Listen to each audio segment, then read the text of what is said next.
اعوذ باللہ من الشیطان الرجیم بسم اللہ الرحمن الرحیم۔ ہم میں سے بہت سے لوگ جب بازار جاتے ہیں تو نیت ہماری خریداری کی نہیں ہوتی، بس یہ کہ کچھ گھوم پھر کے مختلف دکانوں کا جائزہ لے کے شاپنگ مال یہ رونق میلے سے لطف اندوز ہو کے واپس آ جائیں۔ وہ جو مصرع ہے کہ بازار سے گزرا ہوں خریدار نہیں ہوں۔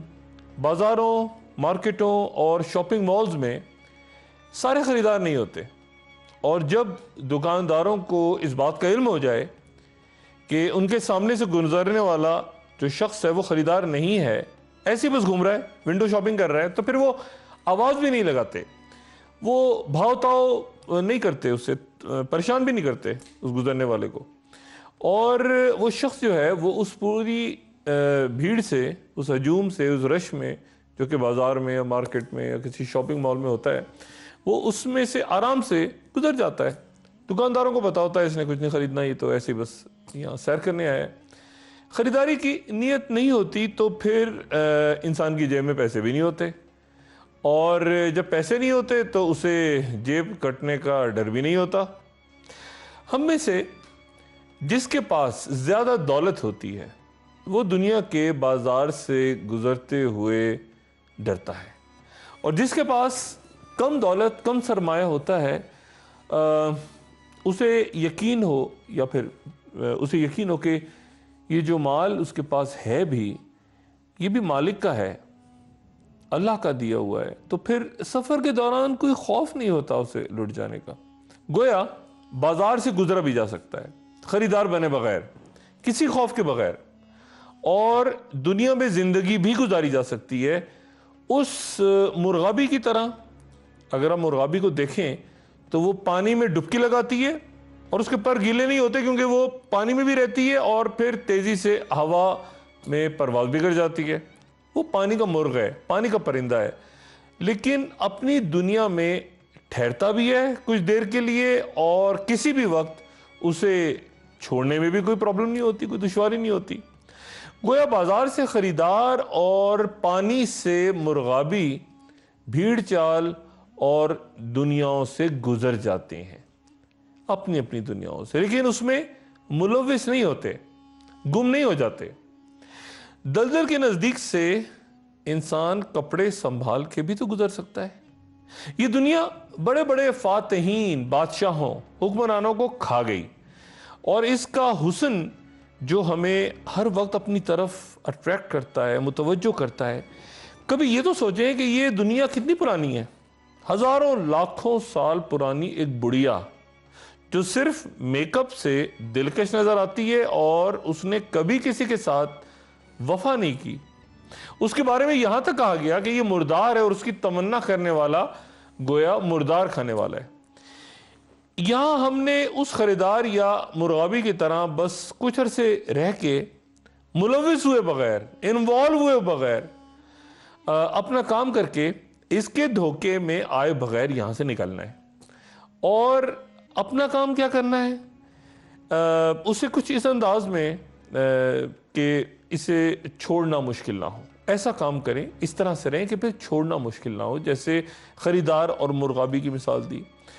اتنی ہی محبت رکھیں جتنی ایک مسافر کو ایک گاڑی سے ہوتی ہے۔ کسی ٹرین میں جب وہ جا کے بیٹھتا ہے، اپنی سیٹ بناتا ہے، یا کسی بس میں وہ سفر کرتا ہے، اسے علم ہوتا ہے کہ آگے جا کے گاڑی سے اس نے اتر جانا ہے، اور اسے یہ بھی پتا ہوتا ہے کہ اس سے پہلے کئی لوگ اس سیٹ پہ بیٹھے ہوں گے، بے شمار لوگ، اور کئی ایسے ہیں جو انتظار میں ہوں گے کہ وہ سیٹ چھوڑے اور وہ آ کے بیٹھ جائیں۔ مسافر کی طرح وہ اسی لیے اس گاڑی میں، اس ٹرین میں، اس بس میں اپنا سفر گزارتا ہے۔ اب یہ کس طرح ممکن ہے کہ انسان سفر بھی کرے اور خود کو خریدار، مرغابی یا مسافر کی طرح ملوث بھی نہ کرے؟ آرام، کاروبار، رشتے، دوست احباب، دولت، کھانا پینا، یہی تو دنیا ہے۔ رہیں، لیکن بات وہی کہ خود کو بہت زیادہ ملوث نہ کریں۔ پیسے سے محبت کم کر دیں گے تو دنیا سے عافیت ہو جائے گی۔ ہم اکثر اپنی زندگی کی خوشی جو ہے اسے کسی ایک شے سے وابستہ کر لیتے ہیں کہ دولت مل گئی تو میں خوش ہو جاؤں گا، لیکن اگر دولت نہ بھی ملے تو میں ہی رہوں گا نا. کیوں میں اپنی تمام زندگی، اپنی تمام خوشی ایک دولت، ایک پیسے سے ہی وابستہ کر لوں؟ یہ بھی تو ہو سکتا ہے کہ ہم ہر لمحے کو اچھا سمجھیں کہ یہ ہماری زندگی ہے. امیری میں بھی ہم اچھے کیونکہ یہ ہماری امیری، اور غریبی میں بھی اچھے کہ یہ غریبی بھی تو ہماری ہی غریبی ہے.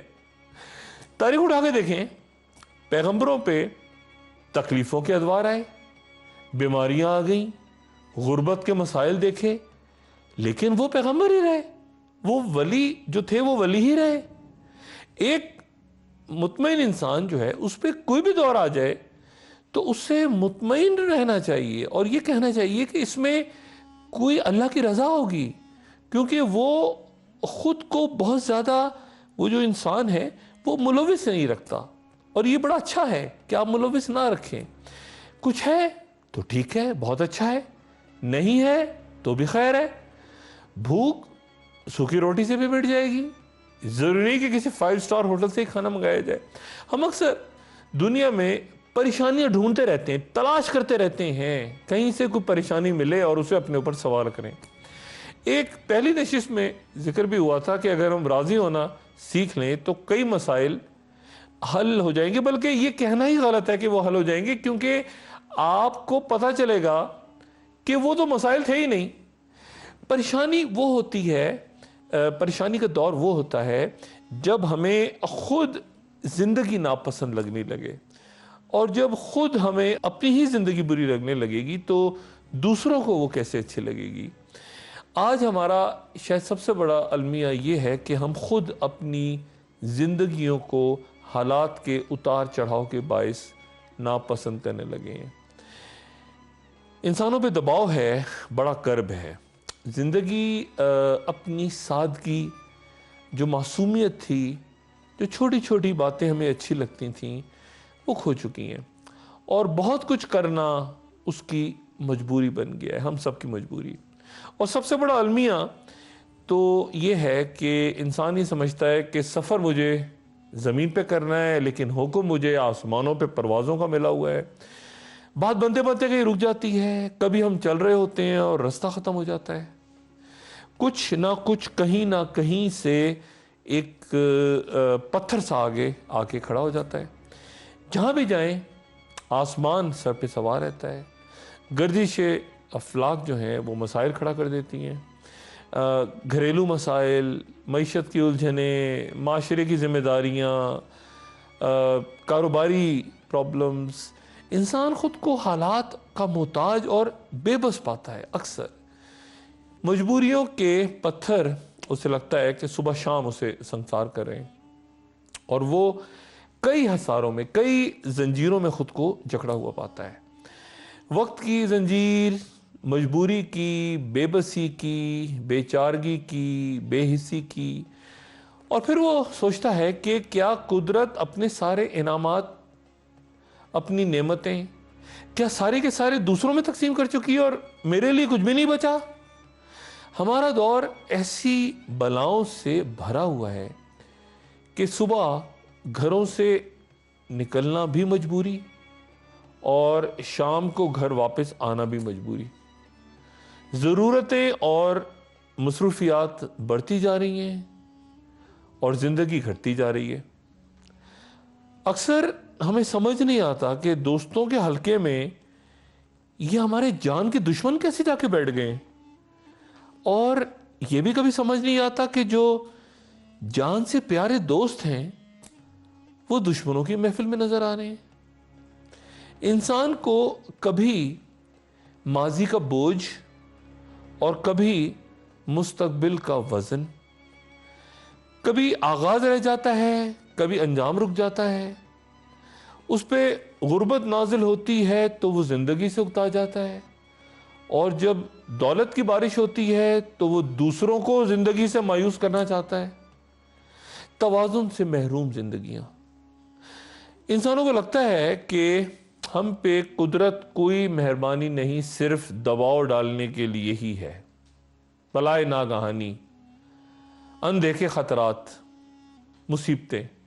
انسانوں کو لگتا ہے کہ وہ پکارتا جا رہا ہے، چیختا جا رہا ہے، فریادیں التجائیں کر رہا ہے، لیکن کوئی اس کی بات نہیں سن رہا، آس پاس کوئی ٹس سے مس نہیں ہو رہا، دوسرے جو ہیں وہ ترقیاں، بلندیاں، وسعتیں پا رہے ہیں، اور وہ جو ہے وہ ذلیل و خوار ہو رہا ہے، ذلیل و خوار ہو رہا ہے یا ذلیل و تحلیل ہو رہا ہے، دوسرے آزادیوں پر، کامرانیوں پہ فخر کر رہے ہیں، اور وہ جو ہے وہ مجبوریوں کی، دکھوں کی چکی میں پس رہا ہے، دوسرے روشنیوں کے خزانے لیے بیٹھے ہیں، اور وہ خود جو ہے وہ اندھیروں میں بھٹک رہا ہے، زندگی کے صحرا میں کوئی نخلستان، کہیں کوئی چشمہ، کوئی اسے درخت نظر نہیں آ رہے، اور طوفانی سمندروں میں وہ پھنسا ہوا ہے، کوئی سکون کا جزیرہ نہیں، ایک ہجوم بھی ساتھ ہے اور کوئی تنہائی سی تنہائی ہے۔ یہ سب کچھ دیکھتے، سمجھتے، سوچتے انسان صرف ایک کام نہیں کرتا، خود کو نہیں دیکھتا، وہ جمع کیے ہوئے مال کو تو گن رہا ہوتا ہے کہ یہ کرنا مجبوری ہے، تو مجبوری کو پھر بہت زیادہ اپنے اوپر سوار کیوں رکھا ہے، اسے کچھ توڑ کیوں نہیں دیتا، ان لوگوں میں کچھ پیسہ کیوں نہیں بانٹ دیتا جن کے پاس پیسہ نہیں ہے۔ انسان مجبوریوں کا نزول تو دیکھتا ہے، لیکن آزادی کے نغمے سنتا نہیں یا سننا پسند نہیں کرتا۔ روشنی آتی ہے، نور آتا ہے، نور مبین آتا ہے، نور یقین آتا ہے، اور وہ غفلت کی چادر اوڑے سو رہا ہوتا ہے اس وقت۔ ہم اپنی انا کے وسوسوں اور اس کے جنگلوں میں پھنس کے، اس کی جھاڑیوں میں زخمی کر کے اپنے آپ کو پھر خود ہی کو آوازیں دے رہے ہوتے ہیں، اور خود ہی پھر جواب بھی دیتے ہیں، اور پھر کہتے ہیں کہ یہاں کوئی نہیں۔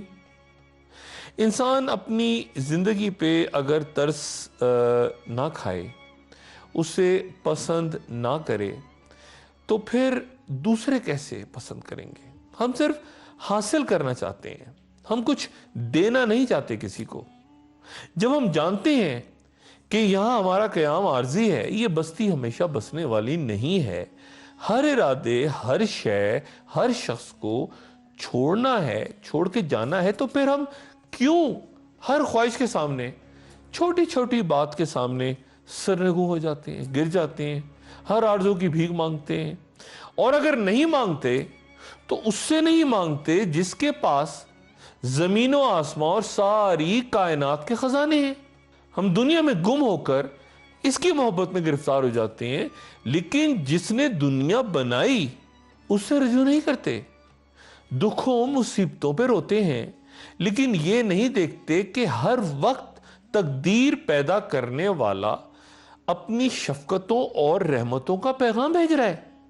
اس نے اپنے محبوب سرکار دو عالم صلی اللہ علیہ وآلہ وسلم کو بھیجا ہی اس لیے کہ انسانوں کو زندگی کے کرب، بے مقصد مجبوریوں اور بے معنی مصروفیات سے نکال کے اعلیٰ منزلوں کا راستہ دکھایا جائے۔ ہم کیوں اس سے خود کو جدا کر لیتے ہیں جس پہ چلنے سے ہی سکون ہے؟ کیوں اس کے سادہ سے احکامات کو نہیں مانتے؟ ہم نے بے شمار قائدین، رہنما، لیڈرز، رہبر بنا لیے ہیں جنہوں نے قیادت کا مفہوم ہی چھین لیا ہے۔ ہم سارا دن سوتے، جاگتے، بیٹھتے، چلتے، پھرتے انہیں یاد کرتے رہتے ہیں، ڈسکس کرتے رہتے ہیں، اور سرور کائنات سرکار دو عالم صلی اللہ علیہ وآلہ وسلم نے جو کچھ فرمایا، دن کا کتنا حصہ ان کی تعلیمات کو یاد کر کے یا ان پہ عمل کر کے گزارتے ہیں؟ بازاروں میں، مارکیٹس میں، شاپنگ مالز پہ ہم کپڑوں کی خریداری کے لیے جب جاتے ہیں، لباس پسند کرتے ہیں، یہ دکھا دو، وہ دکھا دو، وہ جیسا اس نے پہنا ہوا تھا، وہ نیا والا ڈیزائن۔ کتنی دفعہ زندگی میں ہمیں خیال آیا کہ ہم جا کے وہ لباس تلاش کریں جیسا کہ رسول اللہ صلی اللہ علیہ وآلہ وسلم پہنا کرتے تھے؟ جو کچھ ہم اپنی زبان سے کہتے ہیں، کوئی دوسرا نہیں، ہم خود اپنے دل سے پھر اس کی نفی بھی کر دیتے ہیں، اور پھر حال سے بدحال ہوتے رہتے ہیں۔ اگر ہم خود اپنی صداقت سے، اپنے سچ سے محروم ہو جائیں گے تو کیسے ممکن ہے کہ دین صادق ہمیں سکون دے گا؟ یہ تو سچے انسانوں کا رستہ ہے، اس پہ چلیں گے تو سکون مل جائے گا۔ لیکن پھر اس دماغ کو اپنا رہنما ماننا چھوڑنا پڑے گا، جو دماغ خود نیند کے غلبے سے بچ نہیں سکتا۔ ایک مالک کا ایک حکم نہ مان کے ہم کئی لوگوں کے کئی احکامات ماننے پہ مجبور ہو جاتے ہیں۔ ایک سجدہ نہ کر کے پھر کئی سجدے اور کئی اطاعتیں، اور سب سے بڑا سجدہ تو خود ہم اپنی آرزوؤں کے سامنے، اپنے نفس اور اپنی خواہشات کے سامنے کرتے رہتے ہیں۔ جب تک ان کی زنجیروں میں خود کو قید رکھیں گے تو پھر کسی بھی قسم کی آزادی نہیں ملے گی۔ ایک ذات کی غلامی ہی ہزاروں لاکھوں غلامیوں سے نجات ہے۔ شرط صرف یہ ہے کہ اپنے مالک کے ساتھ ہو جائیں، خود اپنے دشمن نہ بنیں۔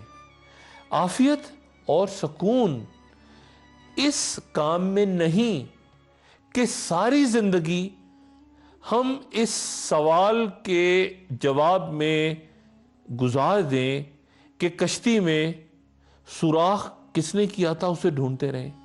عافیت اور سکون اس بات میں ہے کہ ہماری کشتی کسی طرح کنارے لگ جائے۔ ایک چھوٹا سا وقفہ، اور وقفے کے بعد دوبارہ حاضر ہوتا ہوں۔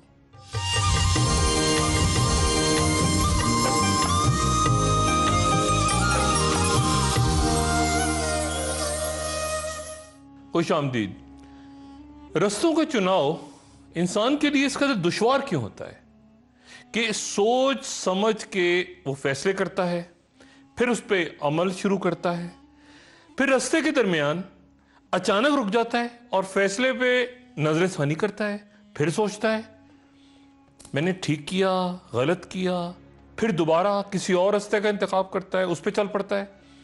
یہ سوچ در سوچ کا خنجر انسانوں کو اور معاشروں کو کاٹ کے رکھ دیتا ہے۔ سفر بند ہو جاتے ہیں، منزل سے بھٹکے ہوئے قافلے کہیں بھی پڑاؤ ڈال دیتے ہیں، اور اکثر مسافر جو گھر سے منزل کی تلاش میں نکلے تھے وہ وہیں کہیں نئی بستیاں بسانے کا سوچنے لگتے ہیں۔ آپ کئی شہروں کی تاریخ کا مطالعہ کریں تو آپ کو یہ اندازہ ہوگا کہ صدیوں پہلے یہ ایک قافلے کی گزرگاہ تھی، لوگ یہاں سے گزرا کرتے تھے، سامان لے کے جایا کرتے تھے، پھر یہاں آباد ہونا شروع ہو گئے۔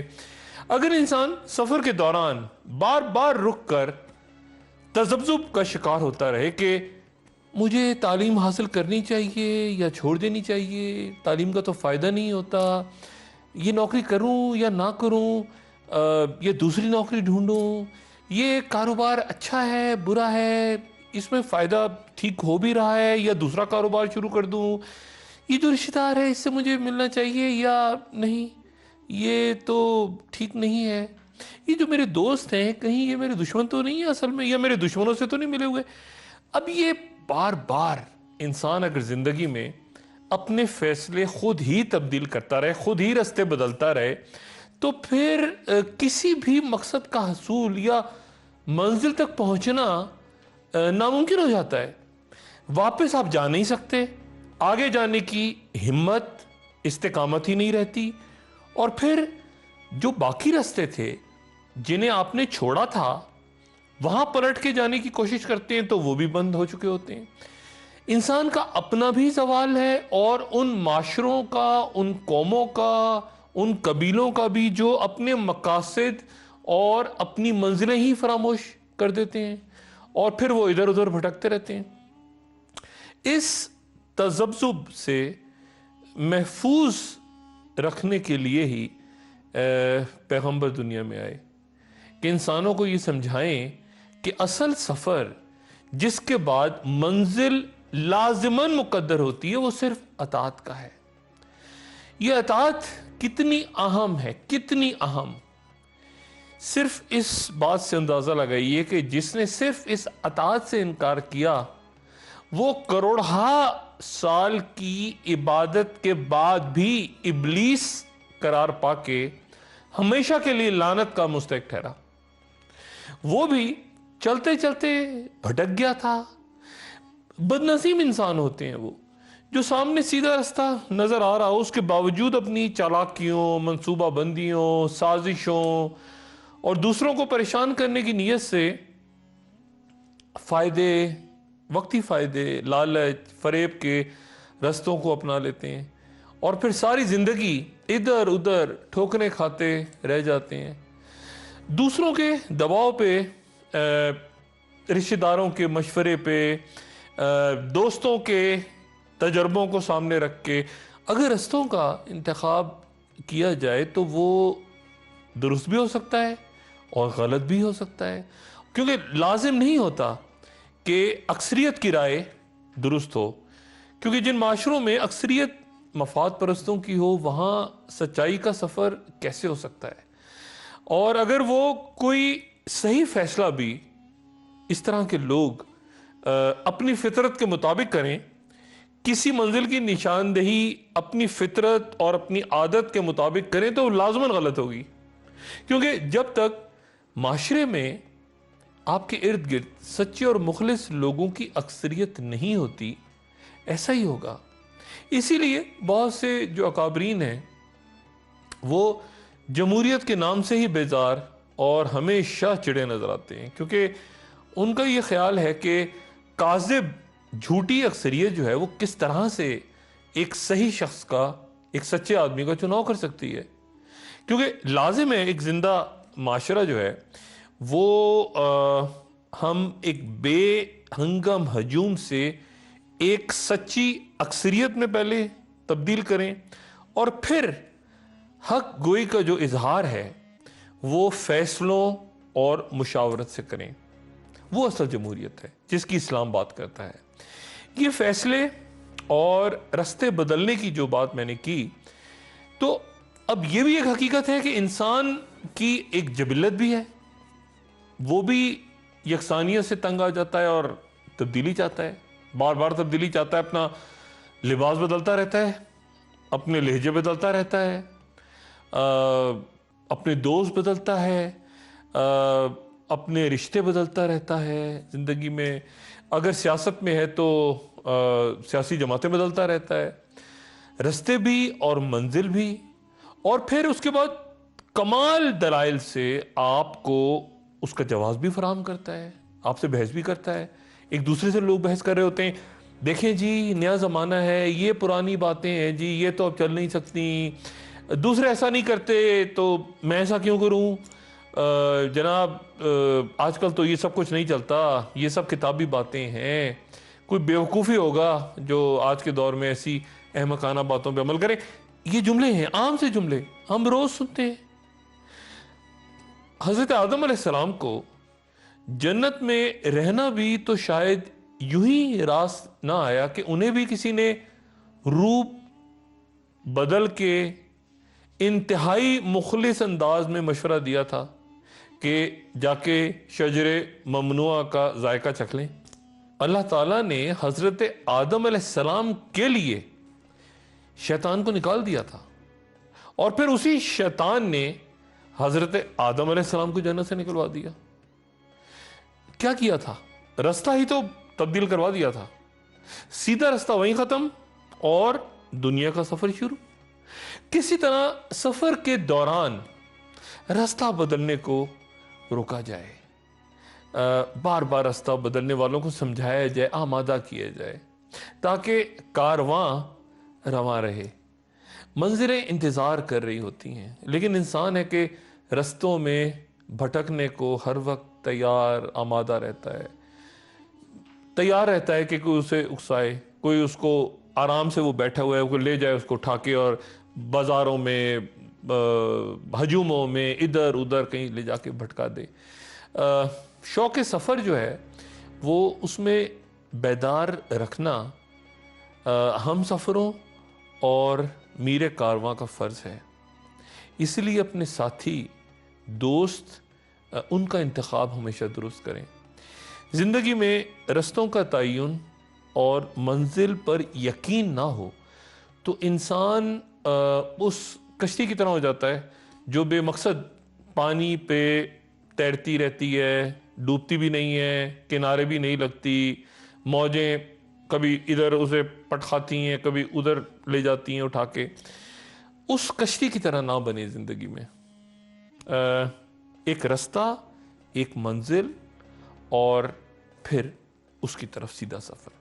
ایک وقفہ، اور وقفے کے بعد دوبارہ حاضر ہوتا ہوں.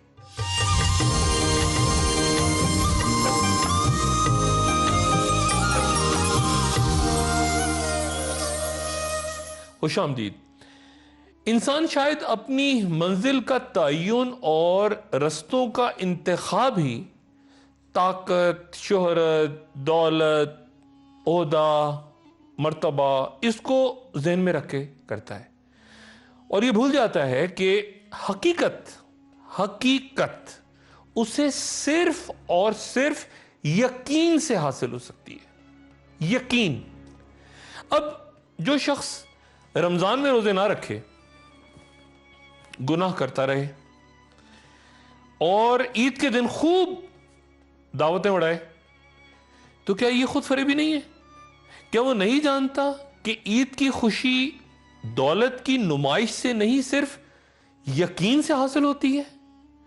دنیا کی تاریخ پہ نظر ڈالیں تو آپ کو یقین اور شک کے درمیان جنگ نظر آئے گی ہمیشہ. وہ جو سیدھے رستوں پہ رواں ہوتے ہیں، لوگ چل رہے ہوتے ہیں، ان کے درمیان، اور جو بھٹکے ہوئے اور دوسروں کو رستوں سے بھٹکانے والے ہیں، ان کے درمیان آپ کو جھڑپیں نظر آئیں گی. یہ یقین اور شک یا گمان کی جنگ ہے. یقین کے ساتھ اللہ، اور شک یا گمان کے ساتھ ابلیس. اگر آپ صاحب یقین ہیں تو ایک صاحب یقین انسان تو آگ میں چھلانگ لگا کے اسے گلزار بنا دیتا ہے.